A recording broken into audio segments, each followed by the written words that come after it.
Welcome to the Mad Love Your Life show. I'm Mary D, the Joy Catalyst, here to be your host and transformation guide. Mad Love is about the mad, making a difference, and love is what we serve up to live a delicious life. My intention is to help you spark new ideas, break limiting beliefs, and align with your deepest dreams and desires. Get ready for laughter, inspiration, and finding your inner roar in every show.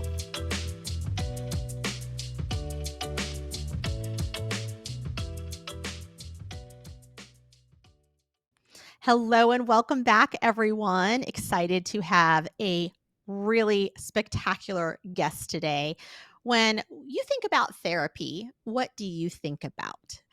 Because today I want to help you switch gears and give you some new perspective. And we are going to talk to a certified therapist. However, she is not your average therapist. My guest today is Suki, and she's a clinical therapist, psychedelic integration therapist, certified conscious parenting coach, and executive performance coach. She is armed with a master's in counseling and mentored by luminaries like Dr. Shefali and Gabor Mate. Suki has created and crafted a unique holistic approach to healing and transformation that works on all levels of mental, emotional, physical, and spiritual realms. And her professional training, coupled with lived experience of her own personal growth journey, has equipped her to meet clients with profound empathy and unshakable confidence in their ability to transform their lives. And beyond her work in the world, she's also a devoted mother to 3 spirited boys and has been happily married for 15 years. Balancing the demands of motherhood, nurturing her partnership, and answering her soul's calling, she's passionate about guiding others along their own paths to purpose and joy. And with that, I do want to bring on my very special guest, Suki. And Suki, I'm so excited about having you here today. Thank you for joining us. I want to start with the question that I start with everyone on, which is, what do you know now that you wish you had known before you ever got started? So before you ever even thought about becoming a therapist, like what would have been a great piece of information you wish you'd had in the beginning? Share that with us. Yeah, thank you so much, Mary. I am so excited to be in conversation with you as well. Yeah, that's a beautiful question. That I've thought about quite a bit, and one of the main things that I've realized is as you're growing up and kind of getting the messages from your culture, from your family, um, and from the greater kind of like collective culture, you really have this outward orientation of like what is the most important relationships in your life. So it's like your parents, your family, your friends, and then it becomes like your partner. And what I would tell my younger version of myself is really that the most important relationship that you can have with anyone is the relationship you have with yourself. And Yes. that's really kind of and really orienting my growth into not wanting to become like what our partners might want, what our parents might want, what society wants for us, but actually orienting towards yourself and really having that intimate relationship with yourself. So good. So good. And what would you say are some of the key things that helped you get there? Like, how do you start? How does someone start to nurture a relationship with themselves? Like, what does that actually look like? hmm Well, for me, I mean, like I said, I'm a therapist, and so I definitely have kind of the lens of healing always going on, and we are, our innate capacity, our way of being in the world is health, is wellness, is wholeness. And so it's not that we are, have to fix anything about ourselves or that we're broken in any way, but it's really about going back to that state that's always there, that's never left us, that's always within us. And so I find that the way to that is um, starts a lot of times with developing and understanding and healing kind of the wounds that were from our childhood. Mm. We were so vulnerable in our childhood, and we were really, we came as a certain spirit with a certain personality, certain tendencies, certain, gifts, and we land into this family, and we are come with a sense of feeling completely whole and confident and worthy, and then slowly through the Mm. experiences that we have, we lose that, and we lose touch with that wholeness inside of us. And Mm. so that's the part where I would encourage people to go back to. I mean, we can do all the tools like, mindfulness, and we can do, some cognitive behavioral stuff in the present moment to try to help ourselves be calmer and kind of more connected in the moment. But the real work and the real transformation happens is when we can actually understand, like underneath what's going on, and not just kind of band-aid tools. And as much as and beautiful as mindfulness and other tools are, um, there's still, you know uh, it's still just trying to be able to kind of handle things in this moment rather than doing that deep healing work. And that requires going back and looking at, like, hey, what did that child self of mine had to have to experience that they didn't have control over, that they perceived in that developmental level as being, this is solved at the level of that child, right? So Mm. when you're a 5-year-old and you have something you experience something in your family of origin where, you are feel like abandoned, or you feel like shame, or you feel scared, and there isn't a space for you to feel like you have that safety. That leaves an impression in our system on multiple levels. So it leaves impressions in a cognitive level. So at the cognitive level of, say, a 5-year-old, where they are very self-centric, they will perceive that this is my fault. Like, this whole world is around me and based around me. So whatever is happening around me, even if it has nothing to do with me, even if my parent has mental health issues, even if there's something else that was like beyond our control that happened, their experience of that is that they caused it, and they Mm. internalize. So that becomes a belief, like there's something wrong with me, or I make problems, and then Right. also something that gets, so that's kind of on the cognitive level. And then inside of our nervous system, there's an imprint that happens too. It's like, oh, when this happens in life, I'm going to be abandoned. So that leaves an impression. And then whatever emotion we're feeling that didn't get to have the space to be processed and held gets locked into our muscles. So it kind of Mm. locks in on these three different levels. And then it becomes unconscious to us, right? And then we're operating in the world, and we have a relationship, or we have a conflict, or we have something that happens in our life, and we end up reacting to it blindly, just automatically. And then Right. we end up in situations where we are feeling disconnected, misunderstood, hurt. And we really think it's like, oftentimes it's that person's fault. Like, they did this. But really, what's a way to heal ourselves is to actually connect to that inner child in you that's triggered. Like, feel into, like, whoa, what am I feeling right now? Like, I feel like I'm going to be abandoned, and I feel Mm. desperate, or whatever that Mhm. feeling might be. And it's like, that's not, Suki at 43, you know, experiencing that. That's a child version of me that experienced that now something in this environment has reminded me of that. So my nervous system's already skyrocketed and is like thinking, danger, Right. alert, alert.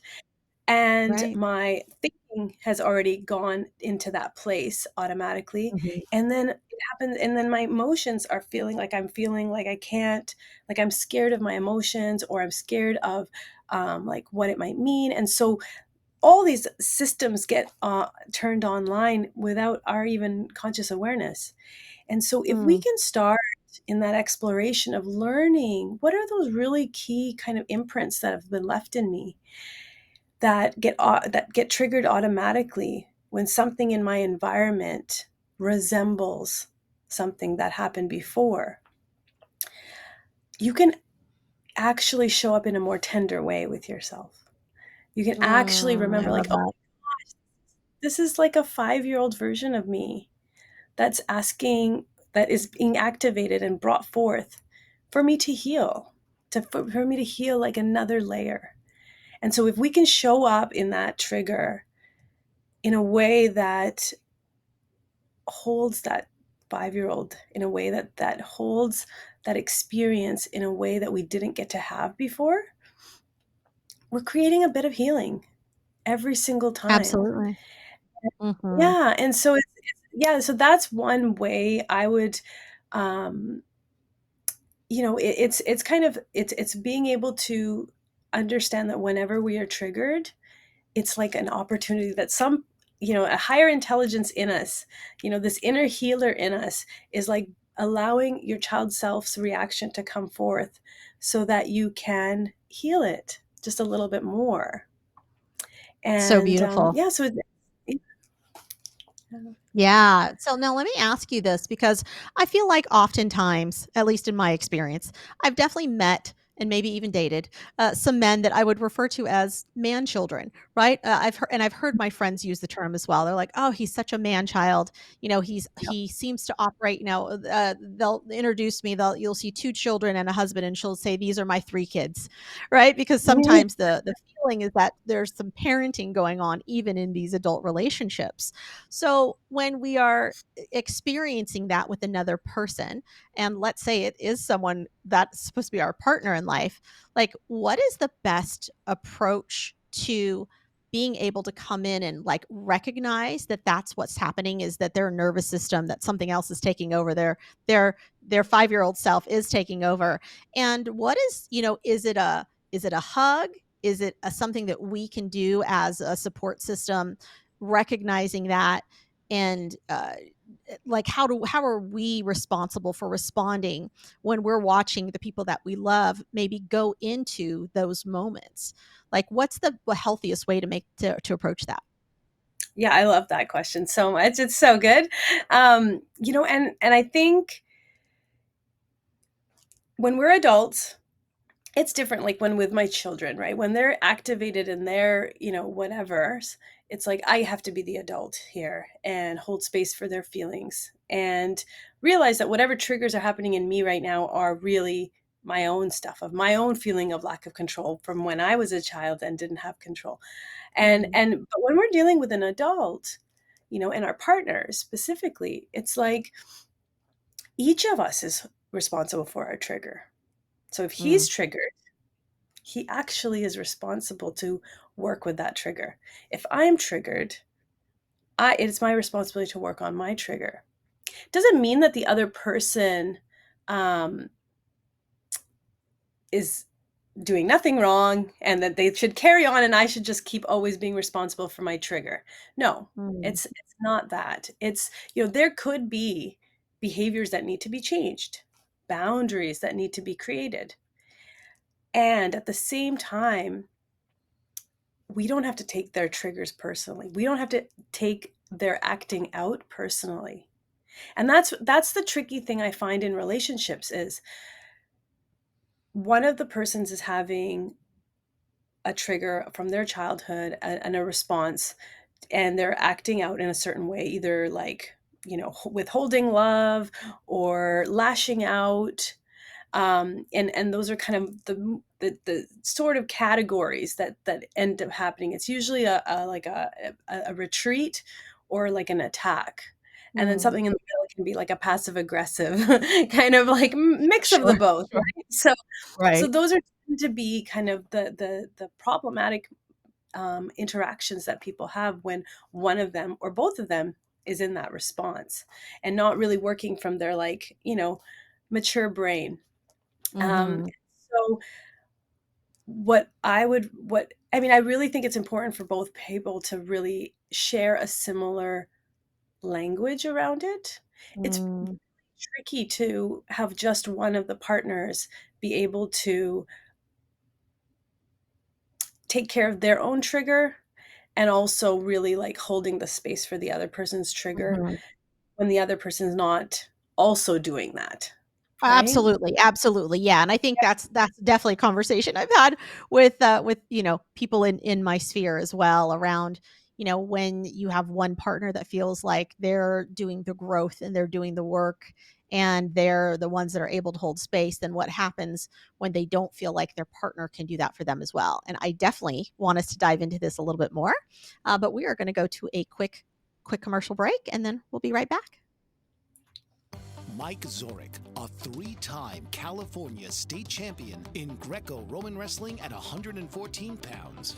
Mike, blind since birth, was born in Hartford, Connecticut. He was a six-time national placer, including 2 seconds, 2/3, and 2/4. He also won the Veterans Folk-Style Wrestling twice at 152 pounds. In all these tournaments, he was the only blind competitor.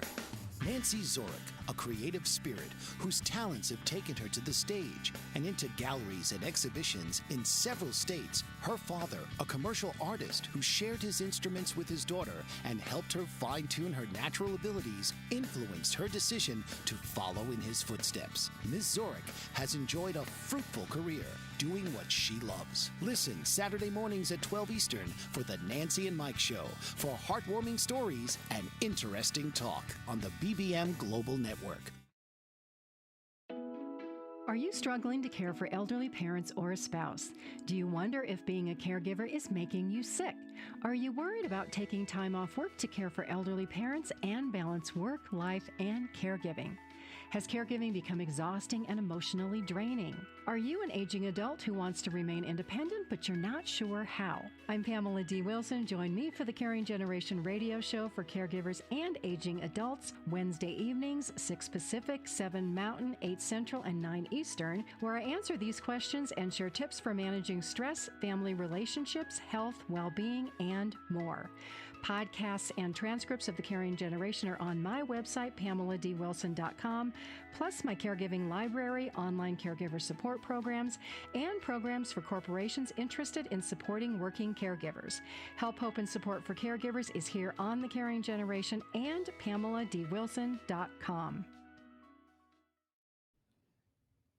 All right. So continuing our conversation from before the break, Suki, how often do you see the instance where partners, whether it's relationship, personal or business, how often does it show up where one does hold a lot of the space and the other one doesn't seem to do that? Would you say that that's more common than not? Would you say that that's like a normal thing you see, or is that an outlier? I know, it's a very, very normal thing, and it depends also, I mean, I almost like to to name it as, like, who which is the more traumatized partner, and it's not Mm, like they don't have to have big T trauma, which are the, like, like a going to battle, being in a car accident, having, like, right. sexual assault, like, it doesn't have to be those pieces, but it could be that they just had a lot of child of like a family conflict when they were growing up. They may have, Mhm, just a lot of challenges. And it leaves this kind of more activated nervous system that's continues to jump into that fight or flight more frequently, and they may not have had the stability of feeling like, and developing a sense of self or a sense of self-love or compassion, or even develop those and not have had really good models around. And so I think it's valuable to remember that that is a reality, and that mm. one of the partners, like sometimes my husband and I will even say, "Oh, it seems like, you're in a bit of a trauma response right now, so let's talk there." Like, we actually even will name it. I mean, and for someone for another relationship, that might feel triggering and feel like an attack, but we've established that conversation a lot, and we talk about this. And so, understanding that is a really valuable piece where both people is, even if you're in your trigger and you realize, like, "Oh, yeah, my brain is not really working very well, like, let's not have this conversation right now." And Mhm. perhaps Right. it is important for us to cool off, and come together again. And that if we already have established that this is what we will do, we don't have to take it personal. Yep. So even if a little part of me does feel like, no, but I want to deal with this now because that's my trauma response or something Mhm. like urgency, if we've already established this beforehand, that this is in both of our best interest for us to take a break, calm ourselves down, and be able to come back, then at least I can soothe that little, like, inner teenager in me that wants to just blow shit up Right. and I can just say, um, I can remember that, hey, teen, I know you want to just lose it and say all the stuff, but you love this person and I'm going to Right. protect you from, sabotaging it. And so let's just wait it out. And so it Right. requires a level of emotional maturity even to do that. But like I said, I really think it's important for couples to have a um, common language, because it's Mhm. so easy when one of the partners is on a growth journey and perhaps, already sees all this and already sees right in their partner of like, oh my gosh, they're in some kind of trauma response and acting in this kind of childish way. And that whatever we do in response to that might further trigger that other Mm. person, right? Totally. And they may feel your judgment, and then they feel even more, pulled away or protected or guarded. And so it's a tricky thing, but I think it's really important for a lot of times for women as well. If you explore kind of understanding the dance between the masculine and feminine in like heterosexual couples, it's there is a certain way that a man feels like a man, and there's a certain way that a woman feels like a woman. And so when a man is not feeling respected, that really can, and it can feel like hard for them to step into their manhood then. Mhm. Mhm. And if a woman isn't feeling supported, it's really hard for her to really keep her heart open to Right. him. And so, understanding just even energetically what the masculine can requires and what is healthy for it to how for it to show up in a relationship, and same for women and for the feminine. And so and we can flip flop as well at some points, like sometimes the man is holding the feminine and the woman is Mhm. holding the masculine, and that can work too. But there needs to be that sense of polarity where one can like be kind of standing for and the other one can be resting into, um, Yes. which really Yeah. creates that beautiful relationship. Yep, absolutely. I think of this in the context of the clients that I work with, because oftentimes I'll have business partners, and there's always a dynamic there as well. And although Mm, wouldn't call them masculine and feminine, just because the roles are slightly different mhm, outside of in a business relationship. What I would say is there is definitely what you said, which is someone is often taking maybe more of a leadership role in some things, and then not as much in they're putting the supporter in the other, and vice versa. And there has to be a balance of that.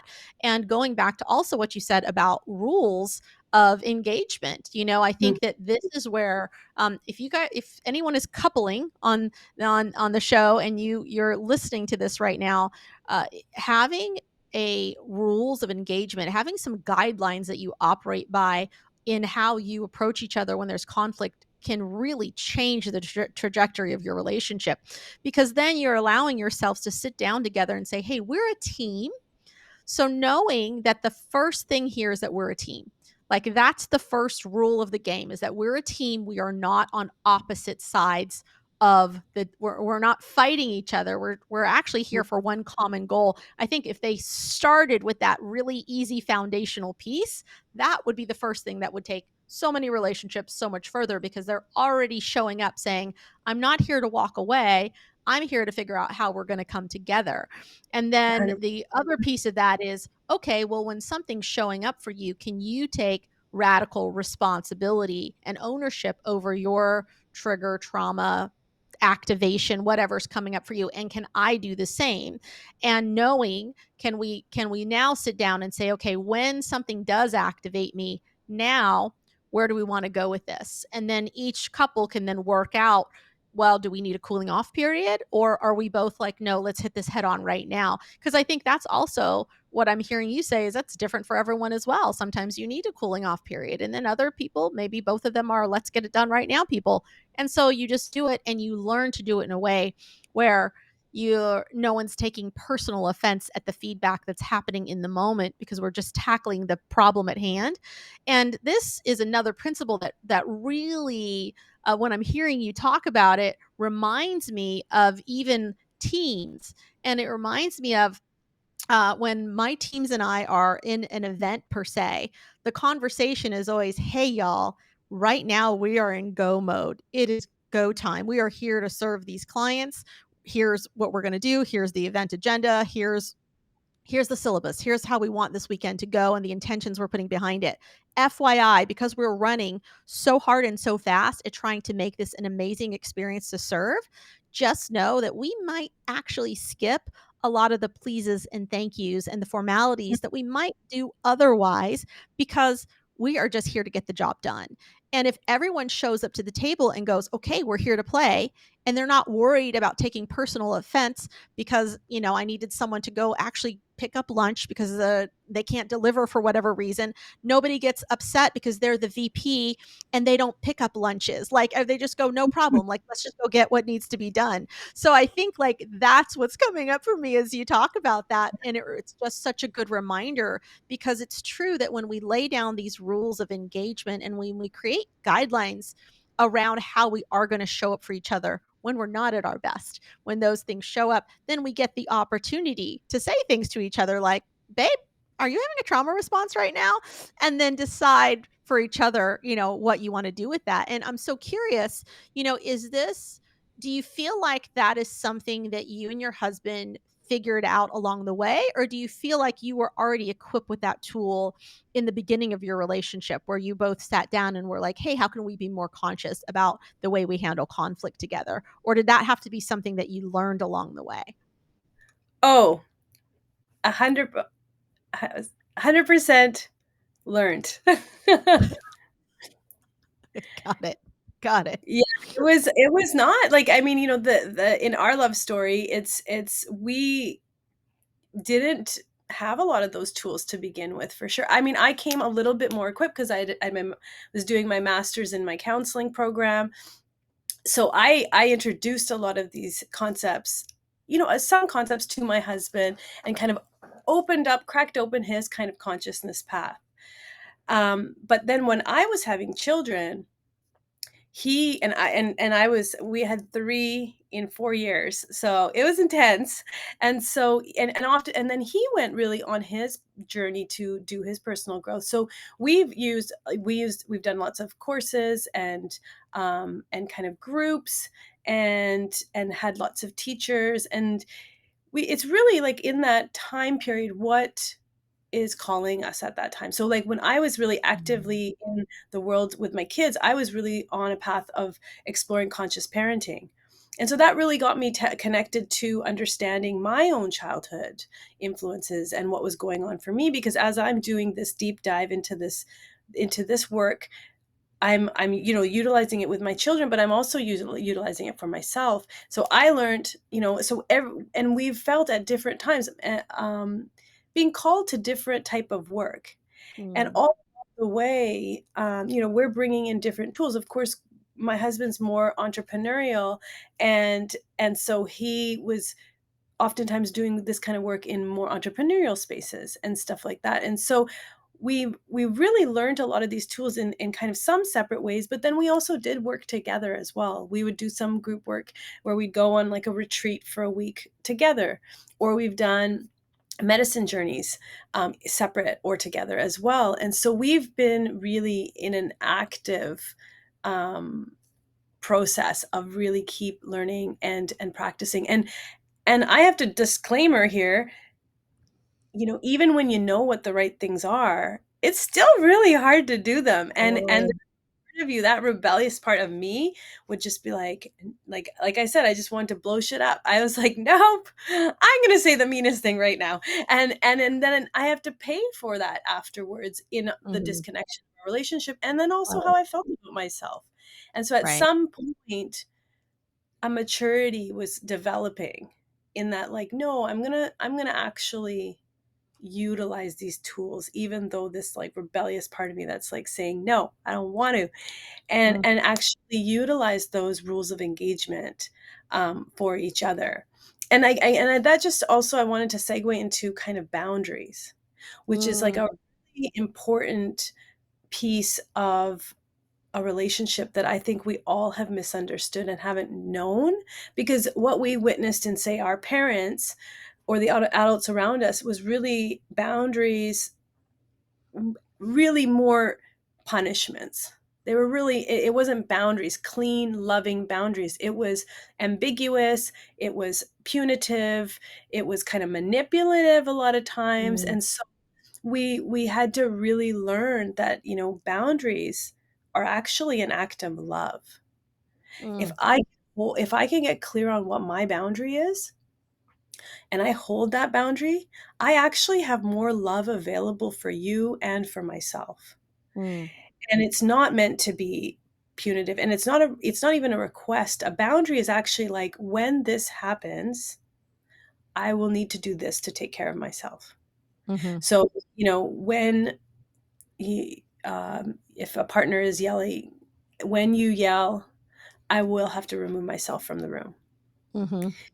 And so it's like not giving somebody the silent treatment, or kind of the ways that we've seen and witnessed in maybe dysfunctional relationships in our parents. It's actually, again, giving the rules of engagement before, Mhm. being clear about that.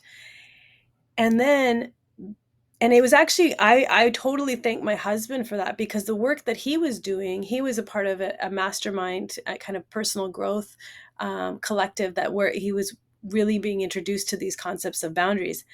And it was so funny because I'm the one that really sucked at boundaries. And so it was funny when he would start having boundaries with me. I was like, oh my goodness, he's having the boundaries with me. And it actually permissioned me to hold boundaries. It was like, Mm, wow, if he is allowed to have boundaries like this to protect himself, I can have boundaries.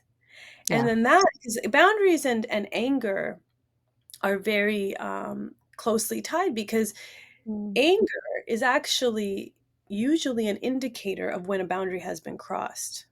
mm, So if you can actually utilize your anger and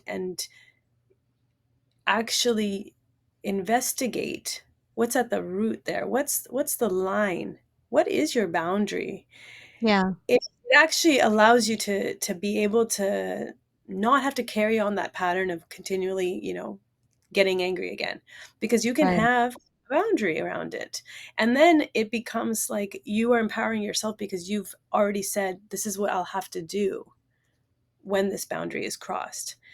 And so it's really interesting, because they work a lot faster and more effectively when you can do those really clean, loving boundaries. And Absolutely. still love for that person.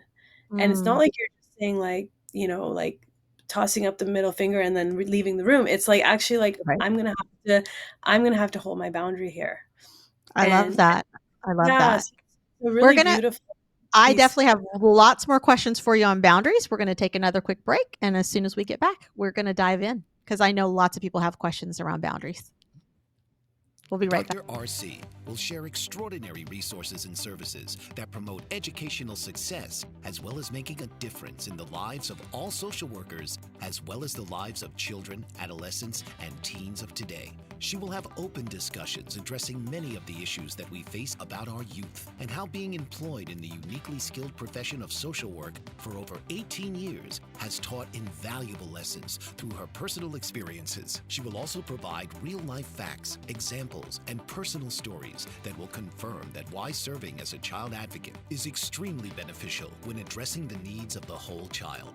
Listen live to Dare to Soar, Saturdays, 10 a.m. Eastern on the BBM Global Network, and tune in radio as Dr. RC will provide thought-provoking information that will empower, encourage, and strengthen students, families, and communities across our nation.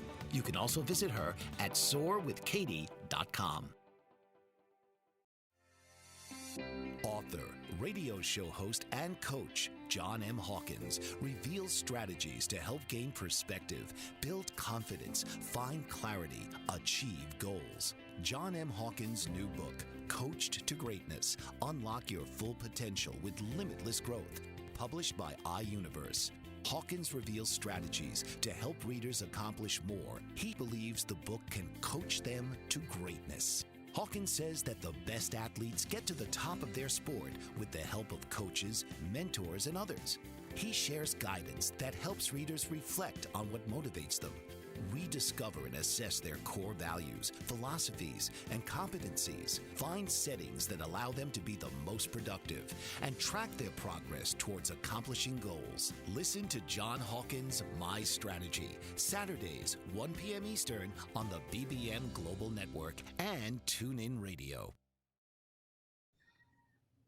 So, Suki, we're talking about boundaries before the break. And one of the questions that I have for you is how do you help someone who perhaps they've had loose boundaries, especially with kids, because I see this a lot in the parent-child relationship, right? Mm. Especially in a situation where maybe one parent, let's say they're going through a divorce and the other partner, has mistreated the kids or the family, or at least that's how the other spouse is perceiving it.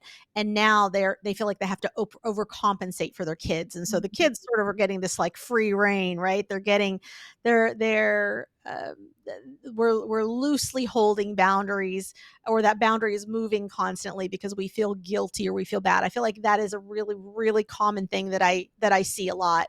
So when that happens, and then suddenly, let's call it the mom. Let's say the mom comes in and says, you know what, I'm going to start creating some boundaries, but they're a parent who hasn't been great about holding boundaries before.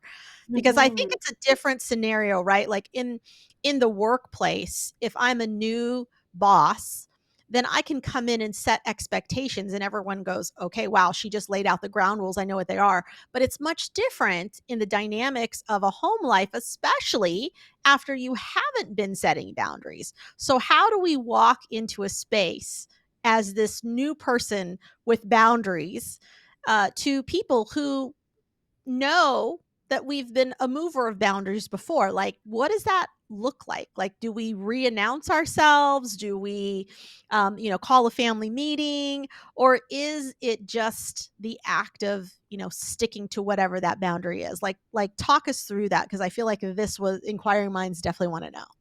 Yeah, well, personally, my experience is that a pattern interruption does need to happen for people, like, for them to understand it and also not to take it personally, right? And so that's the thing is, for me, I think it doesn't have to be a grand, reintroducing of yourself, but it could be. And it could also just be, hey, I've been reading this book and I'm really wanting to apply these principles. It could be, I started counseling, I started therapy, and this is what I've been talking to my therapist about. It could be, I just realized something about myself. And I realized, like, I want to keep myself healthy so that I can be the best mom to you as I can, or the best partner to you as I can. And I realized that I actually end up hurting myself and it impacts me when I do this, or whatever it Mhm. is. And so I really am a strong proponent of having clear communication around things. And also, I mean, it depends how old your kids are, but um when your kids are getting a little bit older, it is actually, they appreciate being treated like an intelligent human, and being honest with them. And so that's, I mean, we have a pretty open relationship with me and with my kids, and sometimes I'll just say, like, I need to actually like, for example, if like my kids are speaking to me in like a rude way, like one of my guys, he's like amazing and super moody. And sometimes, he'll be like, "Mama, I love you so much. You're so beautiful." And another time he'll be like, "You're so annoying." And so, for me, what I just hold, one, I'm still holding that he's good no matter what. Mhm. He's good. Even when he's acting like a little tyrant, he is good. He is a good boy. And um and then I sometimes I'll just say like, "But help me out here. I want to say yes to this thing that you've said, but now you're talking to me like this. Like, I need to also respect myself. It makes it really hard for me to Mm. say yes to this other thing you're asking for that I'm trying to make happen when then Mm. you're speaking to me in this way. And I want to respect myself." And he gets that. He's 8, Mm. but he gets that. Like, and he may not be able to shake himself out of it. He's still just 8 right away, but like I can see something kind of clicks in his brain of like, "Oh, dang." Like he just kind of gets it. And so I think that's one of the things. And so I think getting people on board, like they may not agree 100% and they will resist because things were good before. They got Mhm. their way, and it Right. was easy.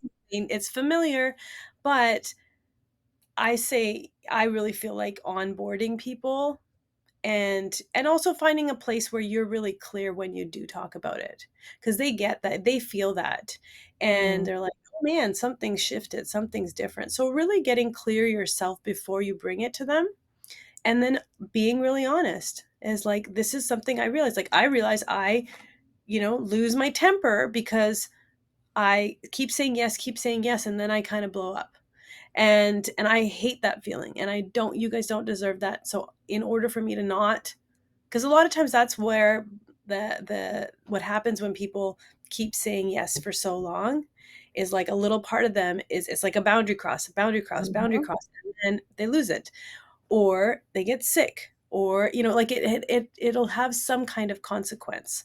Right. um and so that's, yeah, I really believe in sharing it. And you could go away for a weekend and then come back, but like I think that that's the pattern interruption is important, and because it also gets them like knowing that when the change happens, they're like, "Oh man, it's her doing that thing again that's for herself. Like, oh my gosh, that's so annoying. Mm. Be the way it was." But it's not, she's doing that to punish me now. Mhm. Right, Punish right. me, I'm not bad. But rather the reframe around, "Hey, I'm honoring myself in this," and I love the way that you said that that's kinda how you address it as well with your own kids of like, "Hmm, Mhm, like, I wanna say yes to you, but, like, I'm not feeling very honored right now even in this conversation mhm, that we're having," and so I feel like just reestablishes, like, what's acceptable and what's not, and that's I know boundaries is such a big one for a lot of people, and, um, depending on how we grew up and how we operate and also how we feel about ourselves. Sometimes I mhm. find that that's often where it gets murky, where that line gets a little gray instead of being like definite, clear, thin black line, you know? Um, Absolutely. And I think there's also just like, there's also, especially in with kids, I would say, is like things don't have to be set in stone, and even in relationships too. Like I think we also need to really embrace the idea that like everything's an iteration. mm, Everything in our life, all the boundaries we create too. It's like I might think this is the right boundary for me, and then when it's in action, I realize like, oh, that's not working, or that's not mhm, quite what I needed. And so, having an environment of, hey, we're just trying this out. I'm experimenting here too. I have a feeling something needs to change. I'm going to try this thing. It might not be quite it. And so, mm, really, just having that understanding, and it allows you to be gentle on yourself too, because sometimes we have a boundary and then we like go overboard, and then we're right. like, oh no, and then you want to throw in the whole towel, but it's like, no, it's an iteration, and you can experiment a little bit more and get a little more dialed in, and it's all just, we're all just trying to gather, information, and if we can stay in that curious mindset, we'll get there, Yeah. and then something will change, and then we'll have to pivot again, and then that's just life. That's right. That's right. I love that. Now, we, I am a proponent for sure of plant medicine. Mm, And I know that you have experience with this. I also am a believer that it's not for everyone. So, mhm, talk to me about this because I feel like it's becoming a little more mainstream. People definitely talk about it a lot more than they used to. There are, I think 3 years ago, I knew one combo practitioner. Today, I know like 10. So, mhm, people are even more open about the medicines that they work with and the mhm. modality. So I'm so curious as things start to shift and change and people become more curious, what would you say are some of the indicators for people of when is if they've never experienced plant medicine at all, when would you say is or maybe what plant medicine would you say is a great entry point for them or and maybe I'm not even phrasing that right. I'm thinking of like, how does someone get started who just doesn't even have any clue? They know they want to go deeper, but they're not sure what choice to make. Like what would we say to those folks? Yeah, I think that's a great question, and because there is a lot of people now, like you said, there. I mean, MDMA and psilocybin are getting pretty close to the point of being, FDA approved, and there's been like, amazingly astonishing results from the clinical studies that have been done. So yes, there's a real reason why this is now becoming more mainstream, and so I think that's so beautiful, and I'm so excited, and it's really changing the trajectory of mental health and like the spiritual awakening for people as well, and their relationship with their souls. Um, I, I am For me personally, I feel like it's such an individual journey and such an individual path that I don't think there's no kind of step by step go from this easiest to this hardest kind of thing. I think it's really needs to call you. Like that's and Mhm. so it really needs to be something like that you're curious about, and that's something that keeps kind of, you just keep getting these certain messages from the universe that it's like, huh. And then, I mean, you can start in the realm of like microdosing just to start. Even you won't feel that medicine, but it's just developing a relationship with it. Mhm. Um, and so it's just, and even for me, even when I would microdose, it's like I would still do the same things that I would make it ceremonial, just like I would in a full journey. So, I Yeah. hold it and I'll like set some intention, and so I really take it in a ceremonial way, the same way. And for me, like, there's conflicting studies around, say, for example, microdosing psilocybin. Some people say, anecdotally, a lot of people feel like it's really helpful. I Mhm. personally feel it is too.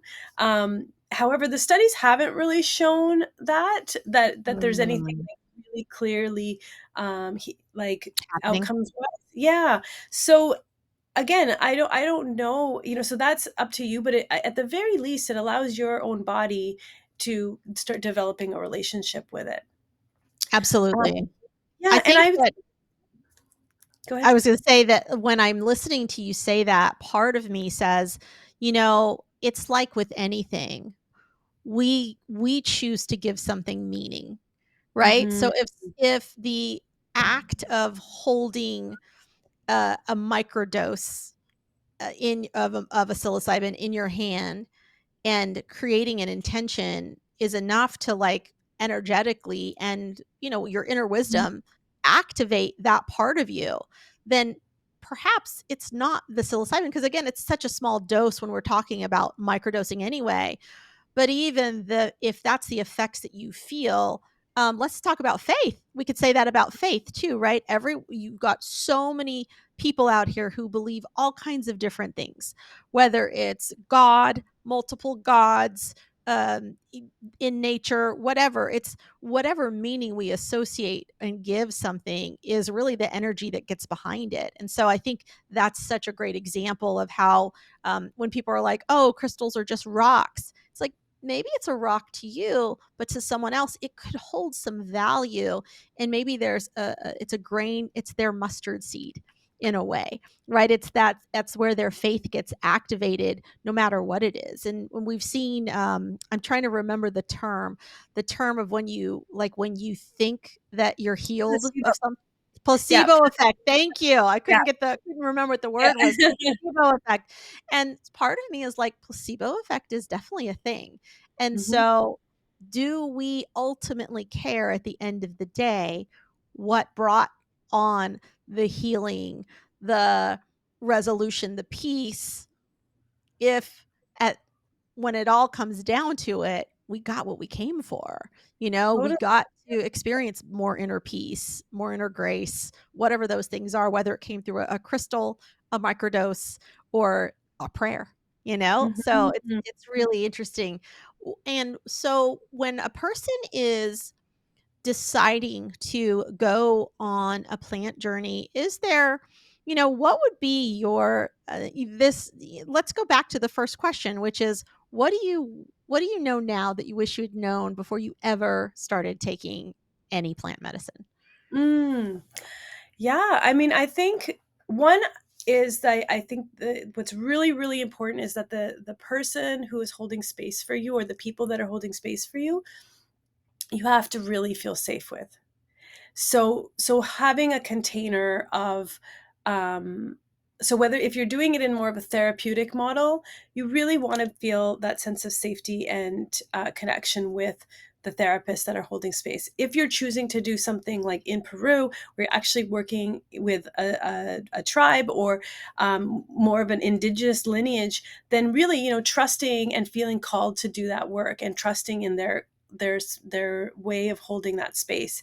And so I think one is really trusting that container of who is holding that space for you, because when you are in such a vulnerable and open,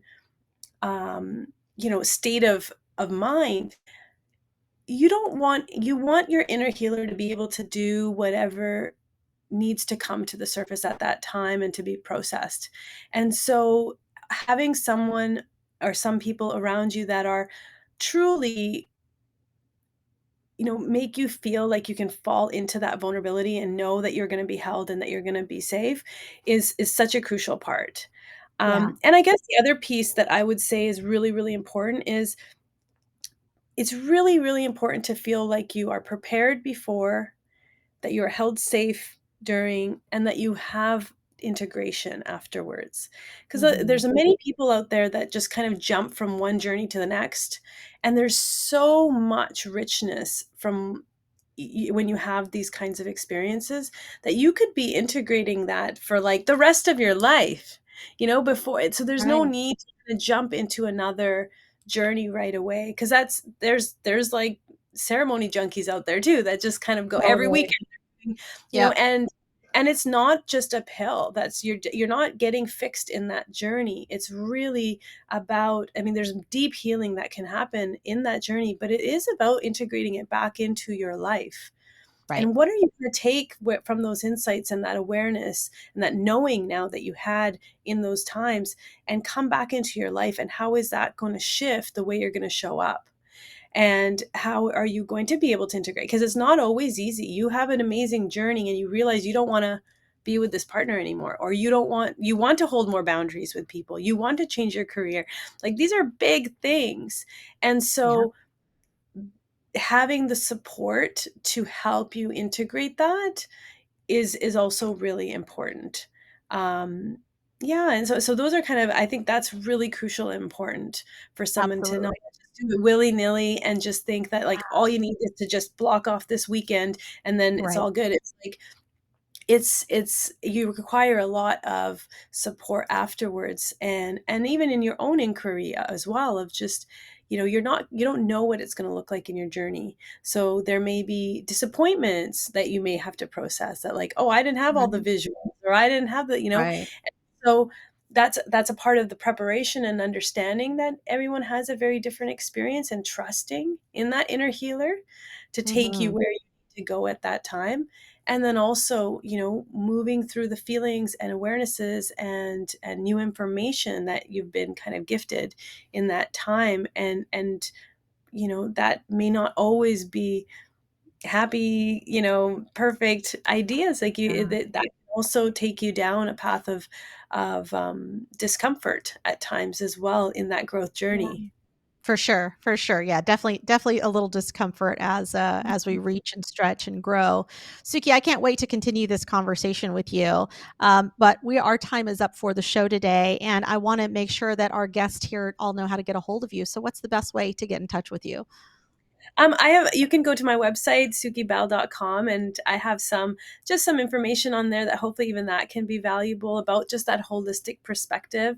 I also am on Instagram at sukibal, not super active on there, but with an intention to become more and share some of I this. love that. Awesome. Yeah. Well, we will have Suki's information down in the show notes so you can reach out to her and work with her, get together with her, and find more resources there. We're also going to be shooting an extended version of the show, and that'll be up on the Mad Love Your Life YouTube channel here shortly. So, with that, Suki, I want to thank you for being my very special guest here today. You are amazing, and I can't wait to continue this conversation with you on the extended version. And for the rest of you, until next time, may abundance always walk beside you, may joy always go before you, and may love always guide you on your path. Thank you for tuning in to today's show. We air live every Wednesday at 4 p.m. Eastern Standard Time on Bold Brave TV. We hope to see you back next week. For more ways to connect with my guests, content, programs, and retreats, just head over to www.marydee.com and subscribe. That's MARYDEE.com.